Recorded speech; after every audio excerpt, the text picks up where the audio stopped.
வாழ்க்கையின் யதார்த்தம். எல்லா உறவுகளும் கண்ணாடி மாதிரிதான். நீ எப்படி பழகுகிறாயோ அப்படித்தான் அதன் பிம்பங்களும். தடுமாறும்போது தாங்கி பிடிப்பவனும் தடம் மாறும்போது தட்டி கேட்பவனுமே உண்மையான நண்பன். உங்களை புரிந்து கொண்டவர்கள் கோபப்படுவதில்லை. உங்களை புரியாதவர்களின் கோபத்தை நீங்கள் பொருட்படுத்த வேண்டியதே இல்லை. குழந்தைகளிடம் அருகில் அமர்ந்து பொறுமையாக பழகி பாருங்கள். நாம் முன்னர் எப்படி நடந்து கொண்டோம் என்பது நன்றாக புரியும். வயதானவர்களிடம் பழகி பாருங்கள்.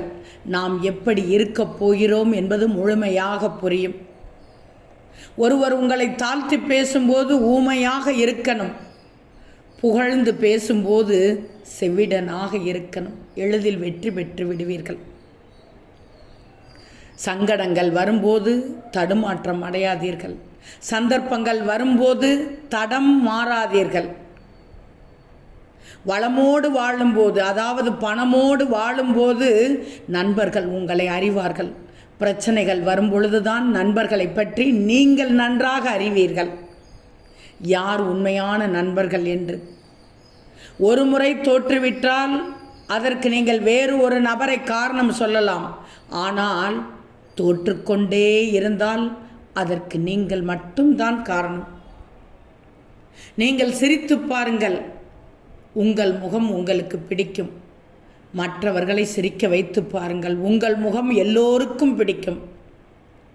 அவசியம் இல்லாததை வாங்கினால் விரைவில் அவசியமானதை விற்க நேரிடுவீர்கள். வாழ்க்கையில் தோற்றவர்கள் 2 பேர். ஒருவர் யார் பேச்சையும் கேட்காதவர், மற்றொருவர் எல்லோருடைய பேச்சையும் கேட்பவர்.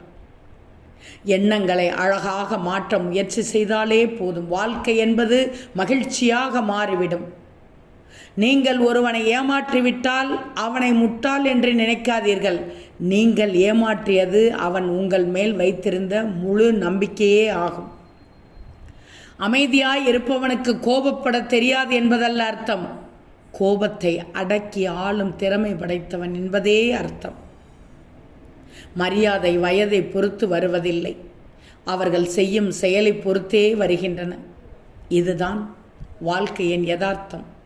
இந்த வாழ்க்கையின் யதார்த்தத்தை நீங்கள் கண்டிப்பாக தெரிந்து கொள்ள வேண்டும்.